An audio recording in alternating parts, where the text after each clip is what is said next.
mic मध्ये बाजाराला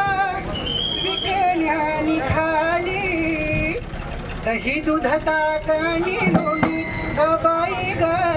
दही दूध ताकणी लोणी बाई मासा ग खरंच बाई मासा ग दुधात